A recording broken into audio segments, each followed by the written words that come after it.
Hello, my name is Andrea. Welcome to today's lesson. In this class, we're going to learn about mental illness. This lesson is divided into 5 parts. In part 1, we'll mention some psychiatric disorders.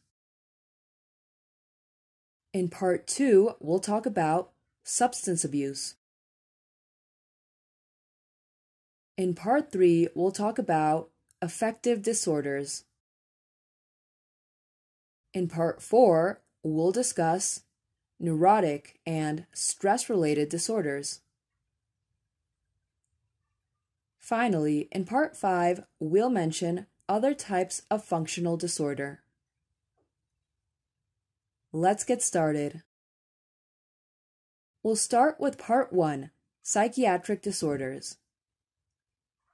Most psychiatric disorders can be divided into organic and functional. For example, dementia is a mental disorder due to organic brain disease. The most common forms of dementia are those associated with old age, senile dementia. Disorders in which there is no obvious pathology or anatomical change in an organ are termed functional. These are described below in the following sections. Now we'll see part 2, substance abuse.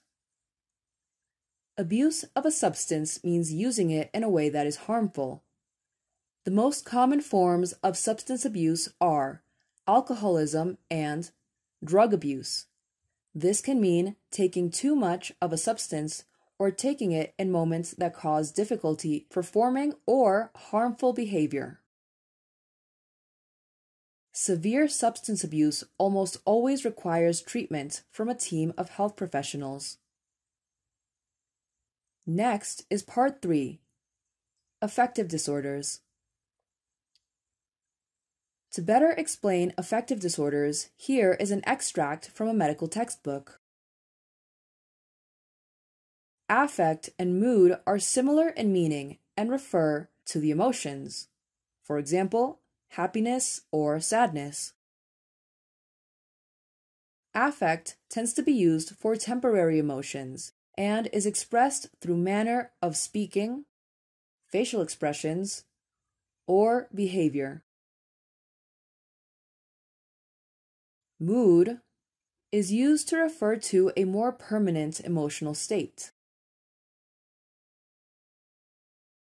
The most common form of affective disorders is depression, the symptoms of which are poor appetite or significant weight loss, sleep disturbance, for example, insomnia, inability to sleep, fatigue, loss of energy,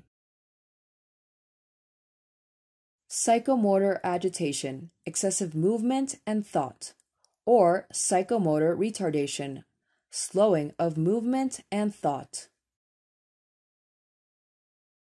Loss of interest in stimulating activities. Decreased ability to think and concentrate.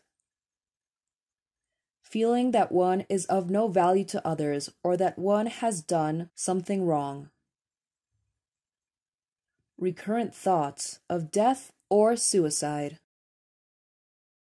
5 or possibly 4 of the above symptoms occurring nearly every day for at least 2 weeks constitute a major depression. Now, let's see part 4, neurotic and stress-related disorders. An example of neurotic disorder is obsessive-compulsive disorder. An obsession is an idea that is so persistent that it interferes with the patient's life. A compulsion is an obsessive idea that forces the patient to act even though they recognized that it is unnecessary. A common form of this is compulsive washing of the hands. Stress is a feeling of being unable to cope. It can lead to anxiety or fear of problems. A sudden attack of anxiety is called a panic attack.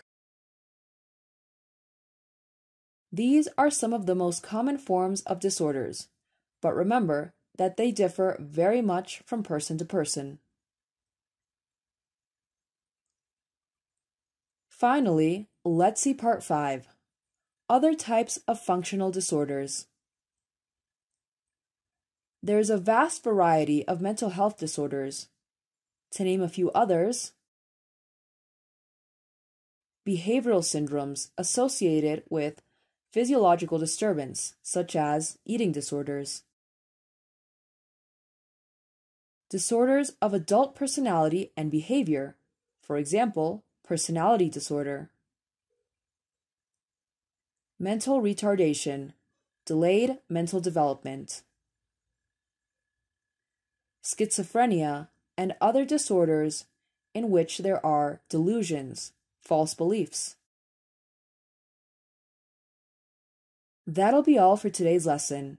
I hope you enjoyed this class.